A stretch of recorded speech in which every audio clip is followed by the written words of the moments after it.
The stars drifted silently beyond the blackness of space, like tiny lights floating in an endless sea.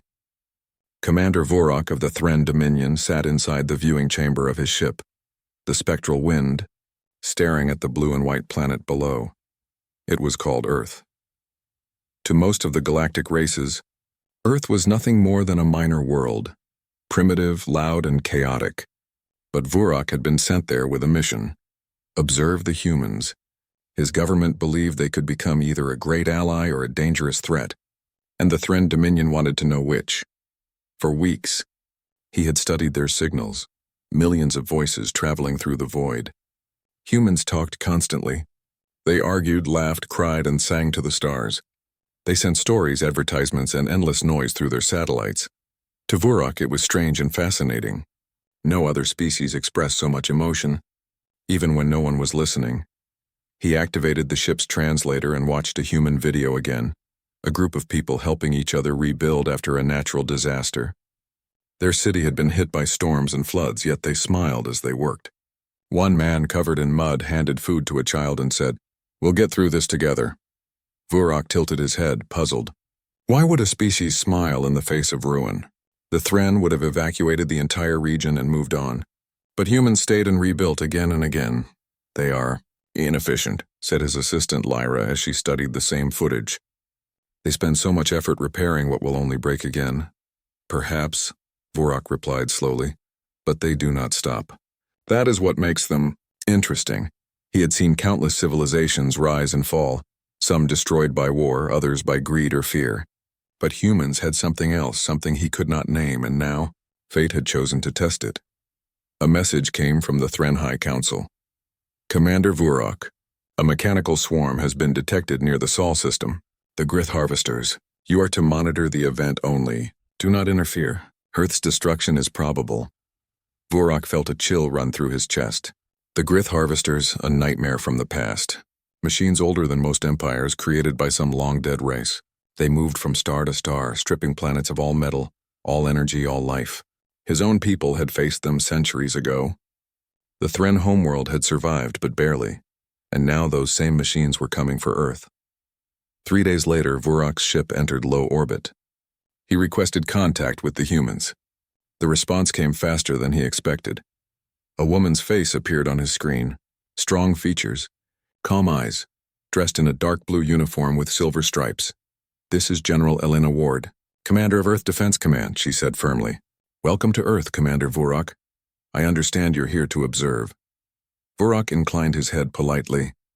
Yes, General. I am not authorized to interfere. My mission is only to witness and record. General Ward's lips curved into a thin smile. Observation is fine, Commander. But if you're going to stay up there while we fight, you'd better keep your sensors open. You're about to see what humans do when the odds are impossible. Vorok could not tell if that was bravery or madness. The next hours passed in tense silence. The Grith swarm was approaching the outer edge of the solar system. Vorok's instruments counted thousands of signals, each one a deadly machine. They moved together like a storm of metal insects, absorbing asteroids for resources and reshaping themselves for battle. The humans reacted with surprising speed. Their space stations lit up with activity. Fleets of small ships launched from orbit and ground-based rockets rose into the sky. It was chaos, but there was a rhythm to it like music. Vorok watched from above as human workers scrambled to modify their weapons. Old satellites were turned into bombs. Civilian ships were converted into transports for soldiers. They didn't have advanced plasma cannons or energy shields like the Thren, but they used everything they had and made it work. Lyra watched the humans' efforts with disbelief. They cannot win, she said softly. Their technology is too weak. They should flee, Vorok agreed. Logically, the humans were doomed. The Grith had destroyed worlds stronger than Earth in hours. Yet when he looked at the faces of the humans on his screens, he saw something strange. They were afraid, yes, but behind that fear was fire. They were not preparing to die. They were preparing to fight. Later that day, Vorok accepted an invitation to meet with human leaders through holographic projection. The conference room on the other side flickered into view. Generals, scientists, and engineers sat around a table. The humans looked tired but determined. General Ward stood at the head of the table. Commander Vorok, you've seen the swarm. We know what we're up against. Yes, Vorak replied. You cannot defeat them with your current weapons. My people learned that long ago. Ward nodded calmly. Maybe, but you said you're here to observe. Then observe this, we're not giving up. Another human, a scientist named Dr. Hans, spoke next. We found that the Grith communicate through magnetic signals. If we can disrupt that connection even for a short time, we can slow them down. Vorak's interest sharpened. You mean to use interference against them? Yes, Dr. Hans said. It's a long shot, but if it works, we'll have time to strike their main control unit. And if it fails? Vorak asked. Ward's eyes met his through the hologram. Then we fight anyway. There was no arrogance in her tone, only certainty. Vorak had seen leaders make speeches before, but this felt different. Humans didn't speak of destiny or glory. They spoke of duty. They spoke of home, of family, of protecting what was theirs. He turned off the transmission and sat silently for a long time. Lyra finally spoke. Do we warn the High Council? No, Vorak said quietly. They will say it is hopeless, but I wish to see what happens when hope refuses to die. Night fell over Earth, and from orbit Vorak could see the planet glowing with life. Cities shimmered, oceans reflected the light of the moon, and fires from launch pads burned like stars. Humanity was preparing for the greatest battle in its history. He remembered his own world before the Grith invasion centuries ago. The Thren had panicked, evacuated, and hidden behind shields. They had survived, but they had also learned fear. Humans, on the other hand, seemed to invite danger. They faced storms, quakes, and their own wars, and still found ways to rebuild. Why are they like this? Lyra whispered. Vorak didn't know the answer. But deep down, a feeling he hadn't known in years began to stir. It wasn't curiosity anymore. It was respect. He stood by the viewing glass and watched as a group of human pilots took off from a launch base. Their ships were small and old, painted with symbols of their nations and families. Yet each pilot's voice on the radio carried laughter and courage. Commander Vorak, said one human operator through the comms, hope you enjoy the show. We plan to make it one for the history books. Vorak managed a faint smile. I have no doubt. Hours later, a faint alarm echoed through his ship. The Grith swarm had entered the system. Thousands of red lights appeared on his scanners, spreading like blood across the blackness of space. The machines were approaching fast, feeding on every asteroid they passed. Earth's defense grid activated. Lasers, missiles, and kinetic weapons all came online. The humans were ready. Vorak felt a strange sensation in his chest, something between fear and awe. He looked down at the blue planet and whispered, They're truly going to fight it. Lyra turned to him uneasy. Should we retreat before the swarm reaches us? Vorak shook his head. No, I want to see this. He leaned closer to the viewing screen, watching the humans prepare to face a storm that had ended countless civilizations. And in that moment, something inside him changed forever. He had seen mighty empires tremble before the Grith. He had seen worlds burn and nations surrender. But these humans, fragile, imperfect, and emotional, did not run. They stood beneath the stars, small as dust and bright as fire, ready to face the impossible. Vorak whispered to himself, perhaps this is what courage truly looks like. As the first wave of Grith ships entered visual range, he knew one thing for certain. Whatever happened next, the galaxy would never forget the day humanity stood unafraid. The darkness of space began to move. Thousands of red dots appeared on Vorak's scanner screens, glowing like drops of blood against the stars. The Grith harvesters were entering the inner system. Their formation was perfect, cold, and mathematical. Each machine moved as if guided by one mind. On board the spectral wind, Commander Vorak watched in silence. His eyes followed the swarm as it crossed the orbit of Mars. Even at that distance, the machines devoured everything in their path: old satellites, mining stations, even the remains of a human outpost.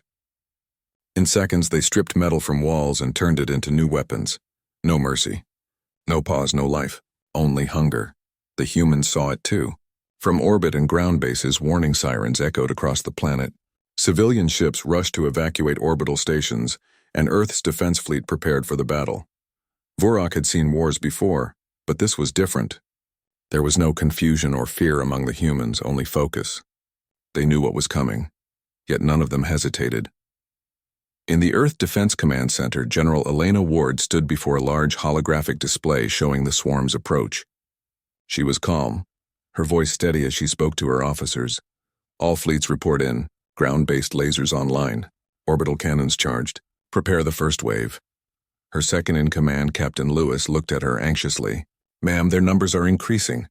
If this data is correct, there are more than 20,000 Grith units heading straight for Earth. Ward nodded. Then we'll make every one of them regret it. She turned to the holographic feed from Vorok's ship. Commander, can your fleet provide sensor coverage?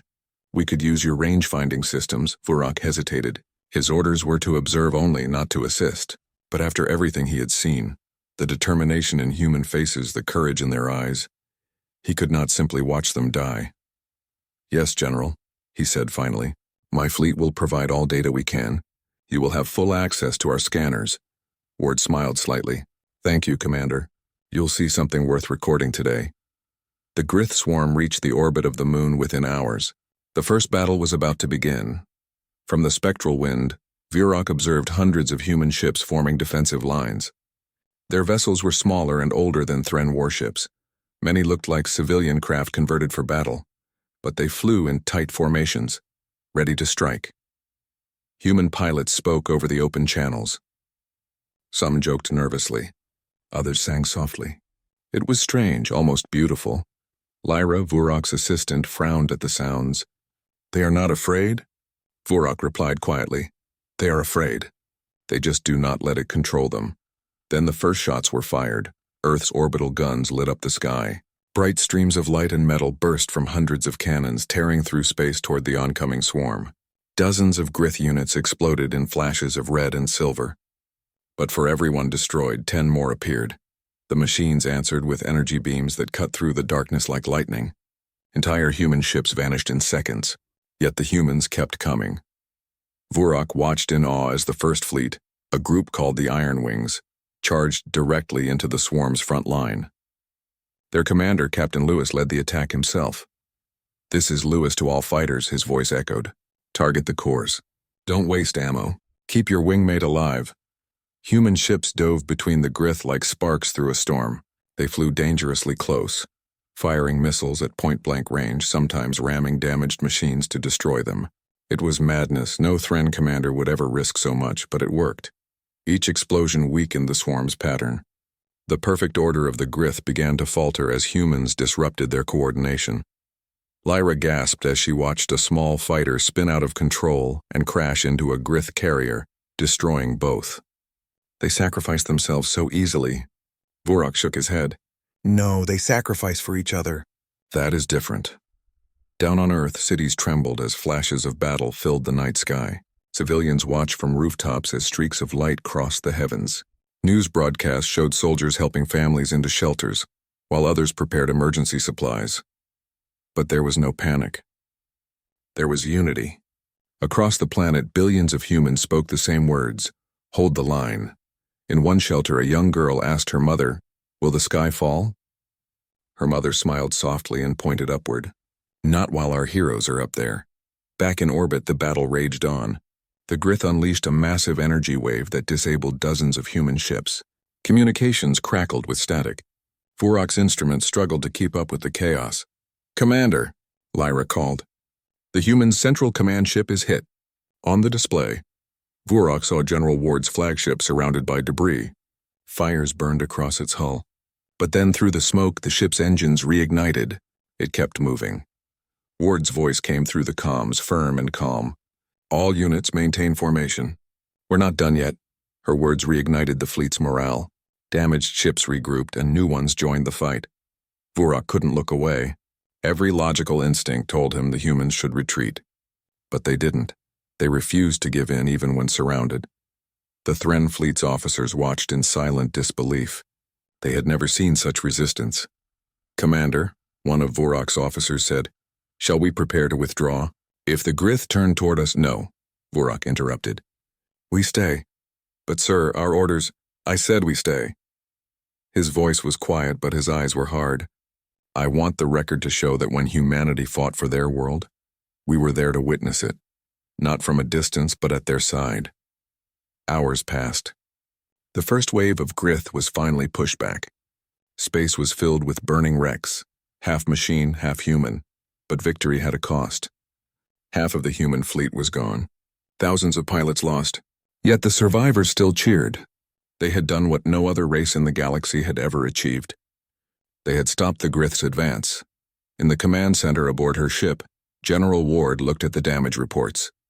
Her face was pale but proud. "We did it," she whispered. "They're regrouping, but we held the first line." Captain Lewis grinned through the comms, bruised and exhausted. "You said we'd make history, General." "I think we just did." Vorok's voice came through next. "Your courage defies all reason, General Ward. My people once faced the Grith and barely survived. You faced them with far less and did not break." Ward smiled faintly. "We don't break, Commander. We bend, we bleed, but we don't break."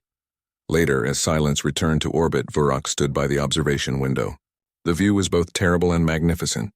Pieces of Grith machinery floated alongside human wreckage. Fires burned in the upper atmosphere like falling stars. Lyra approached him quietly. "Why do you look troubled, Commander?" "We survived." Vorok didn't answer for a long time. When he finally spoke, his voice was low. "Because I have seen brave soldiers before, but never like this. They fight as if death itself must earn their respect." He turned his gaze toward the planet below. "And they call this only the beginning. That is what frightens me most. On Earth, the people celebrated. They knew the battle was not over, but the first victory gave them hope. Music filled the shelters and lights returned to cities. Children waved flags, unaware of the danger still above. General Ward walked through the command deck, greeting her tired crew. "Get some rest," she said. "Tomorrow we rebuild what's left of the fleet." Captain Lewis smiled. "Tomorrow? You mean we're going again?" Ward nodded firmly. "The Grith will return. And when they do, we'll be ready." Far above, Vorok recorded his final log of the day. Observation Record 12. Humanity has achieved what the Dominion believed impossible. They have fought the Grith and survived the first encounter. Their courage is beyond logic, their unity beyond explanation. I no longer know if I am studying them, or if I am learning from them. He closed the log and stood by the window once more. The stars glittered over the wounded planet, and in that quiet, Vorok whispered, "Perhaps the galaxy has underestimated this small world for too long." The Grith swarm was retreating, but not gone. Deep in the shadows of space, new signals appeared on his scanner. The next wave was forming, stronger and larger than before. The true battle had yet to begin. The silence after the first clash was haunting. Space was filled with debris, broken ships, shattered machines, and drifting fragments glowing in the sunlight. The Earth had survived the Grith swarm's first attack, but at a terrible cost. Half of the human fleet was gone. Many cities were damaged from falling debris. Still, the people did not despair. Instead, they worked through the night, repairing ships, tending to the wounded, and building new weapons. From his ship, the Spectral Wind, Commander Vorok watched the humans with disbelief. His scanners showed exhaustion everywhere. No one rested, yet no one complained. Even the injured helped where they could. Lyra, his assistant, stared at the images on the monitor. "They lost thousands," she whispered. "And yet, they smile?" "Yes," Vorok said quietly. "Because to them, surviving is already a reason to hope." In the Earth Defense Command Center, General Elena Ward stood over a large holographic map showing the remnants of her fleet. Lines of glowing light marked damaged ships and stations. "Status?" she asked. Captain Lewis looked up from his console. "We've recovered about 40% of our orbital weapons. The rest are gone. Civilian losses are still being counted. But we have good news. Our engineers think they can reactivate the old lunar defense grid." Ward's eyes narrowed. "The one from the 2080 project? That system was never finished." "True," Lewis replied with a faint smile. "But humans have a habit of making unfinished things work." Ward chuckled softly. "Then get it running. We'll need every cannon we have." She turned toward the holographic display showing Vorok's ship in orbit. "Commander Vorok, you've seen the damage. You know what we're up against." "I do," Vorok said through the comm link. "My fleet's scans confirm a new Grith force approaching from the outer system. They've learned from the first battle." "This wave is larger." "How large?" Ward asked. Vorok hesitated before answering. "At least 10 times the previous swarm." For a moment, no one in the command room spoke. 10 times. It seemed impossible, but Ward only nodded. "Then we'll have to fight 10 times harder." Vorok ended the transmission and sat in silence. The idea of facing such a force again felt hopeless. The Thren Dominion had once fought a Grith fleet half that size and nearly perished. He closed his eyes, remembering the screams of his people, the destruction of their cities. That battle had left deep scars on his mind. His people had learned fear from that day, and fear had guided their decisions ever since. But now, as he watched humanity prepare for another impossible fight, he realized they had learned something else entirely: defiance. Lyra approached him. "Commander, we should retreat before the swarm arrives. The Council ordered you not to interfere." Vorok looked at her with calm determination. "The Council sent me to observe courage. I cannot observe it from safety."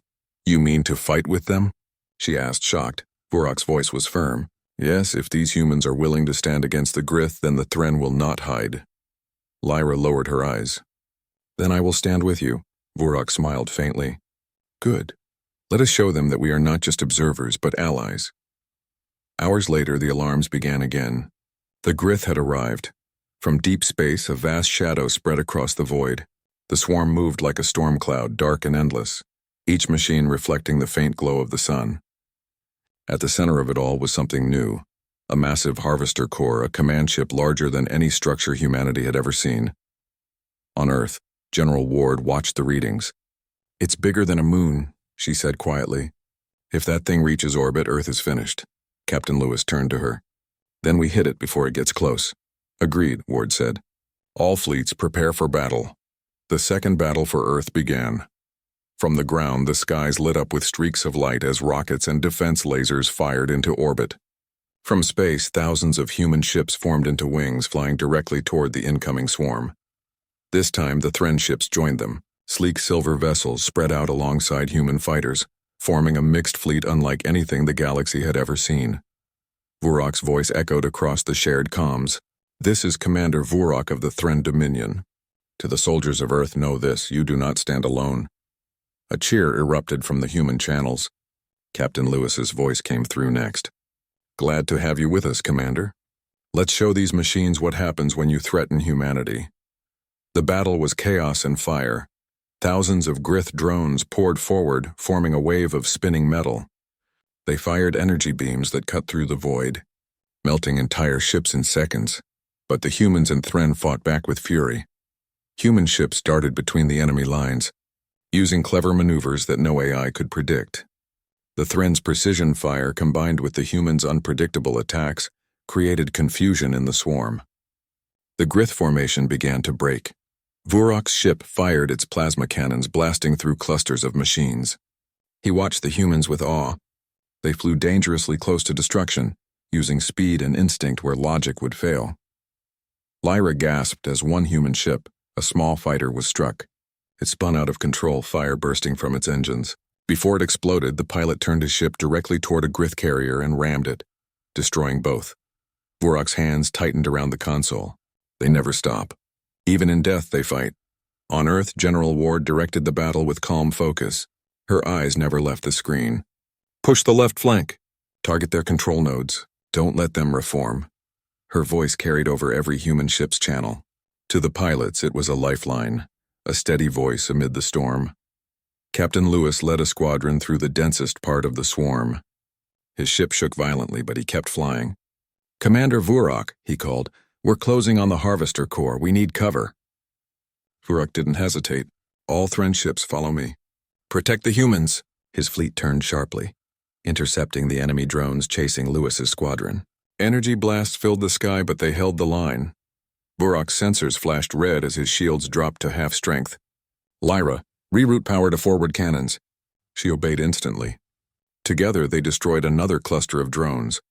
Then, through the haze of battle, Vorok saw it: the Harvester Core itself.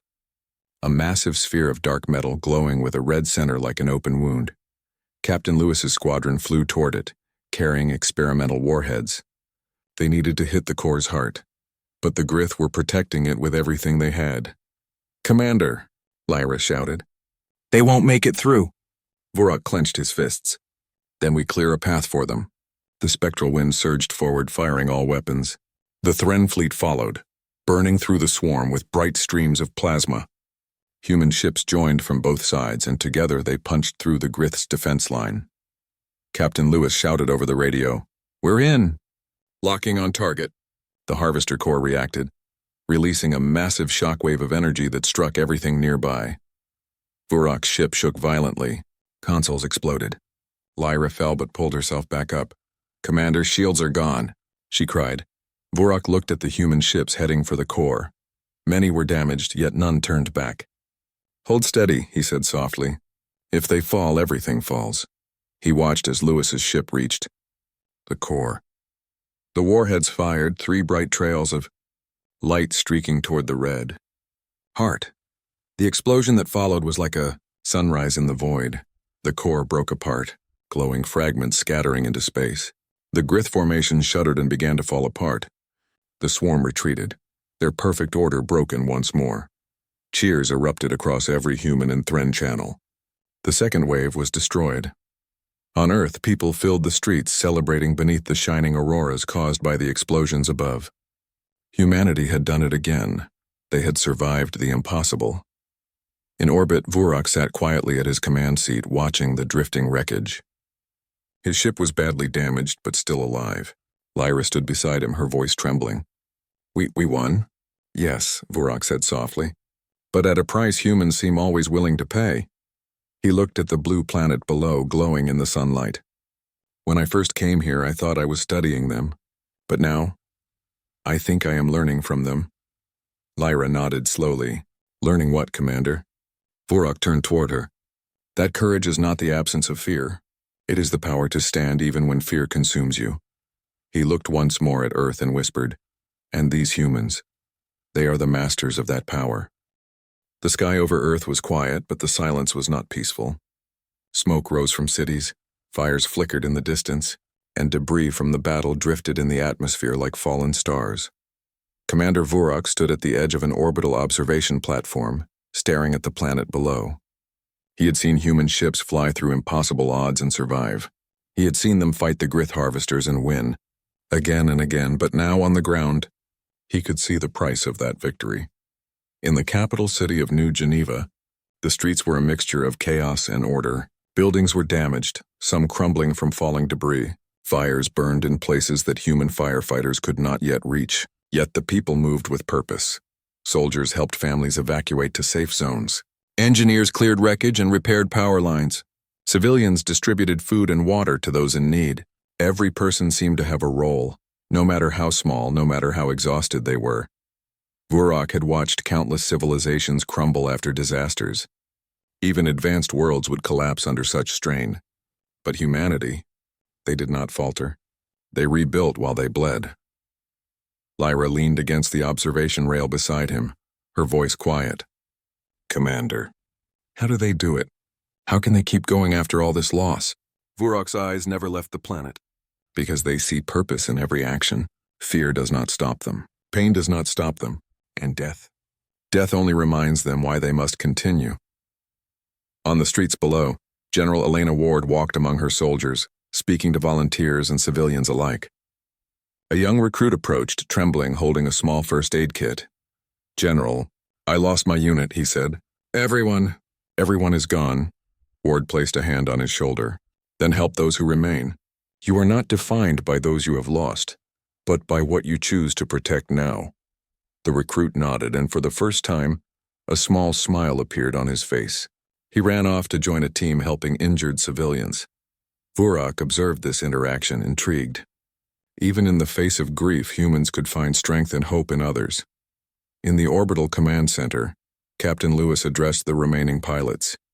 Many ships had been destroyed and many pilots were injured, yet morale remained remarkably high. "We survived the second wave," he said, his voice echoing across the fleet. "We lost some of our friends, but their courage lives in us. We rebuild, we fly, and we fight again if we must. That is what it means to be human."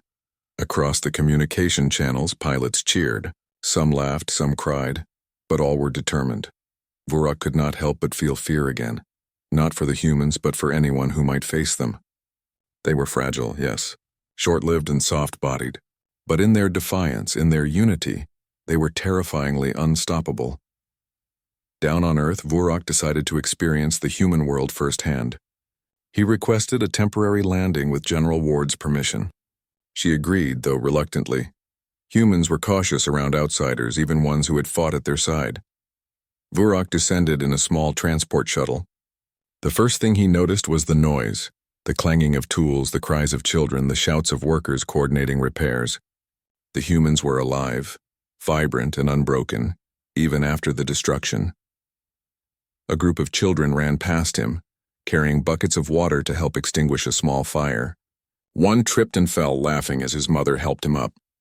Vurok tilted his head. Even after battles that should have terrified them, humans still found joy. Vurok followed General Ward to a makeshift field hospital. Soldiers and civilians worked side by side, tending to the wounded. Blood-stained floors, but no one turned away from the injured. A young woman lay on a cot, her arm broken. She smiled weakly as a medic applied a bandage. "Will I be okay?" she asked. "You will," Ward said calmly. "We will see to it." Vurok realized something he had not understood before. Humans were fragile, yes, but they had an extraordinary capacity for care. They did not fight just for themselves. They fought for everyone, even strangers.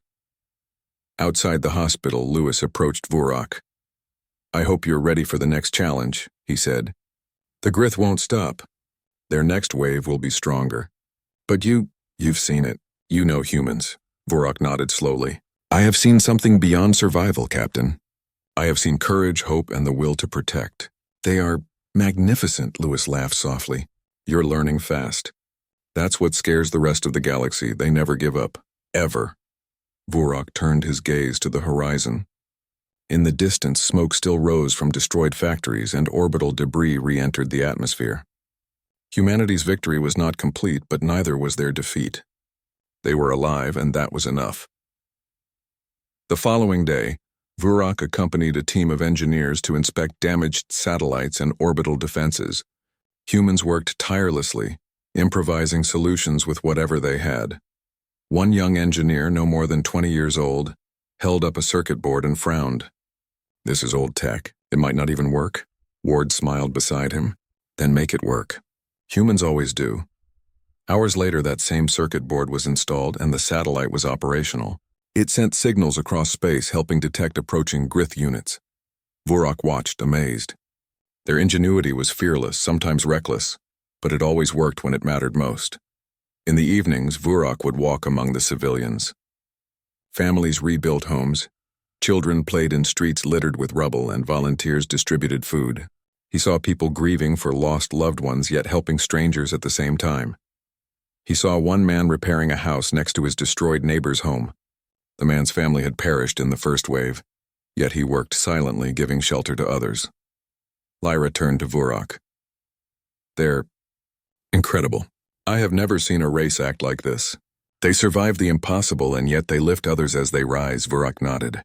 "And that is why they terrify me. Not their strength, not their weapons, but their spirit. It cannot be broken. It cannot be measured. It is limitless." In the command center, Ward addressed her team. "The Grith will return, yes. But remember this, we are not helpless. We have survived, we have fought, and we have learned.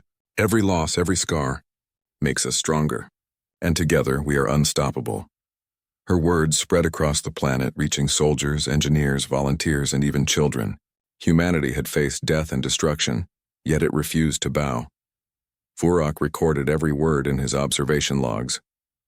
He had studied thousands of civilizations, but none had shown such resilience, compassion, and relentless courage. He realized the truth. The humans were not merely survivors. They were the embodiment of hope itself. That night, Vurok stood on a hill overlooking a city that was still partially destroyed. Fires burned in the distance, but lanterns and lights glimmered among the streets. People moved calmly, tending to their lives, rebuilding what had been lost. Lyra spoke softly. "Commander, do you think they can survive the next wave?" Vurok looked at the glowing planet below.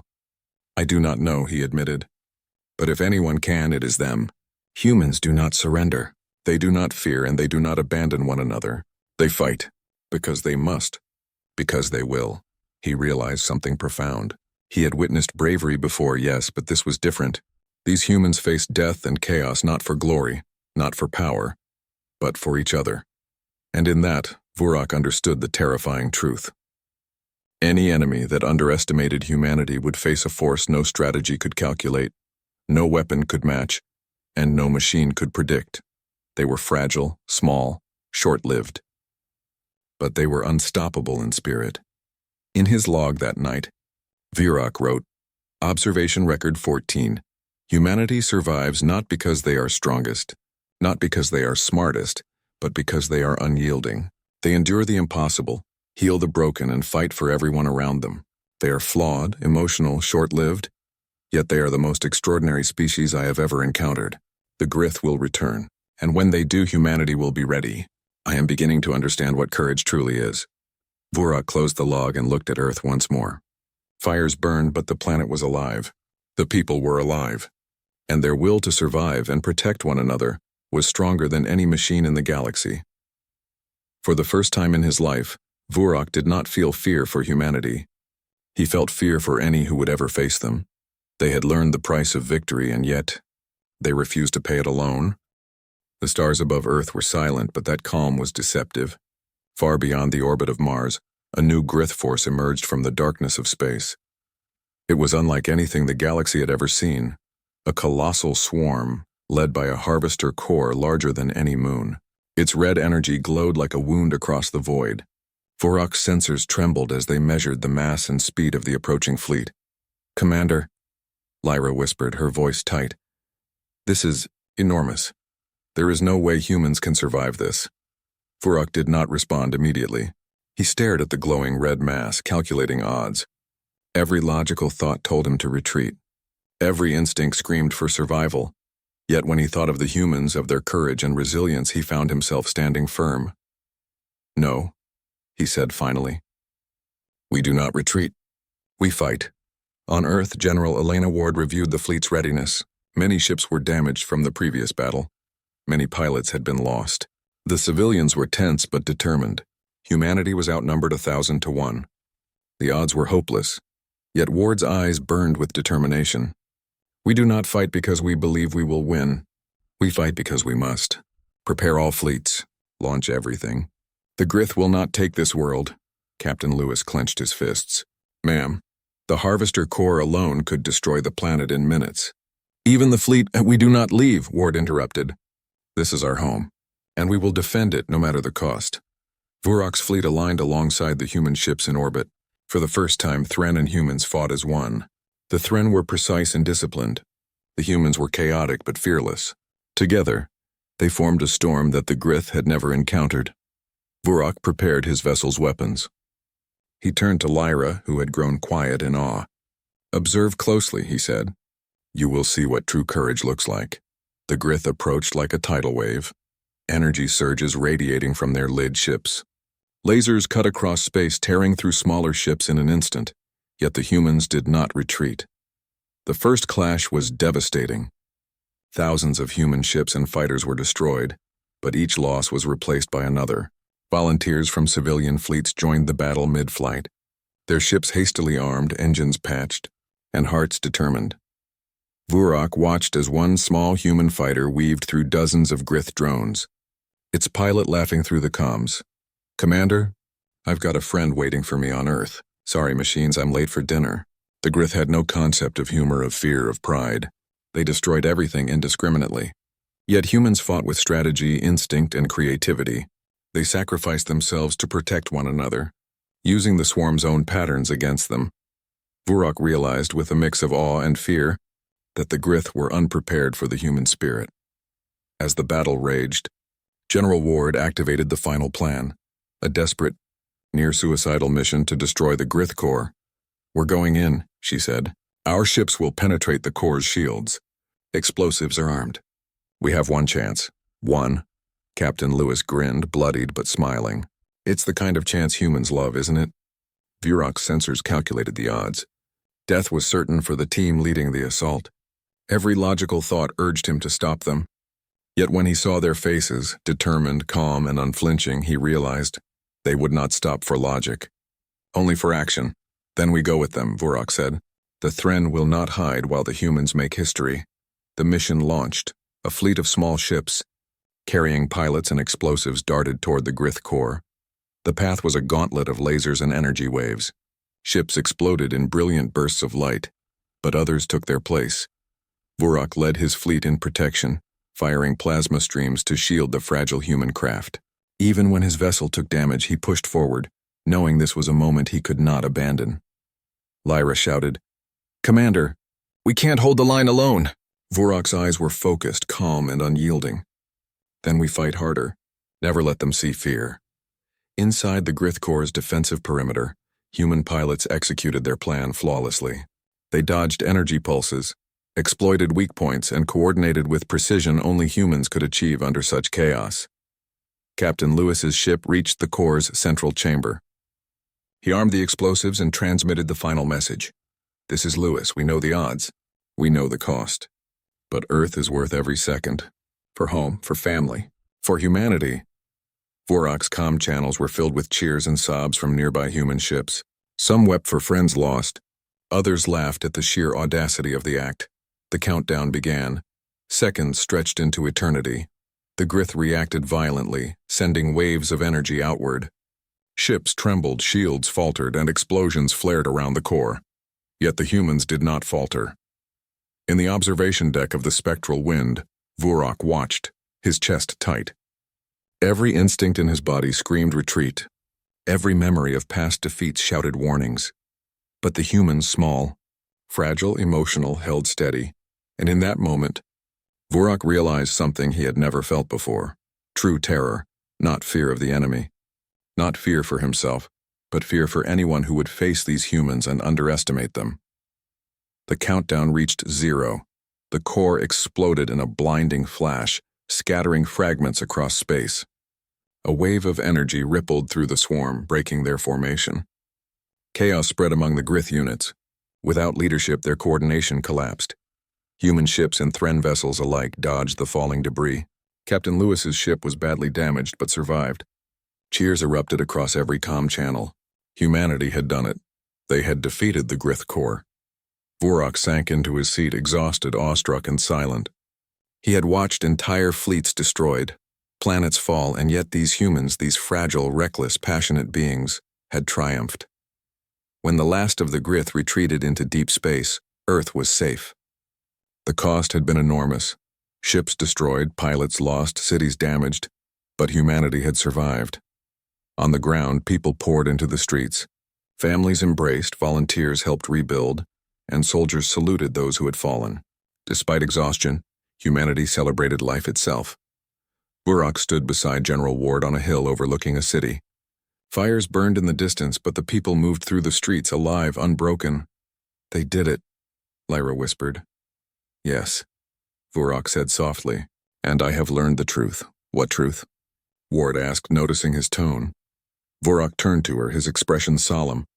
"I have fought alongside many civilizations. I have seen entire worlds collapse. I have faced enemies that reduced fleets to dust. But I have never felt true terror, until I stood beside humans." Ward's brow furrowed. "Terrifying?" "Yes," he said. "Not because you are weak, not because you are short-lived, not because you are emotional, but because you are unstoppable in spirit. You fight not for victory, but because you refuse to yield. And any enemy that underestimates that will face annihilation." Ward smiled faintly. "Then you understand now. Humanity does not fight for itself alone. We fight for each other, for home, for the future." Vorak nodded. "I do. And I will record this not as a study of humans, but as a lesson for the galaxy. They are small, fragile, emotional, and they are the fiercest beings I have ever known." In the days that followed, Earth rebuilt. Humans repaired ships, reconstructed cities, and healed their wounded. They mourned the lost, yet they worked with determination to protect what remained. Vorak stayed among them, learning, observing, and sometimes helping. He watched children play among ruins, soldiers train with smiles, and volunteers carry on with unbroken will. Lyra turned to him one evening, as they watched a repaired city glimmer under the stars. "Commander, they're incredible. I've never seen courage like this," Vorak nodded, "and I've never felt anything like this. True terror is not in facing the enemy. True terror is realizing the force you stand beside is unpredictable, fearless and unstoppable." He looked at the humans below, small and fragile as they were, and whispered to himself, "If the galaxy ever dares to threaten them again, It will face the storm of humanity itself. And so the humans endured. The Grith were defeated for now. But the galaxy would never forget.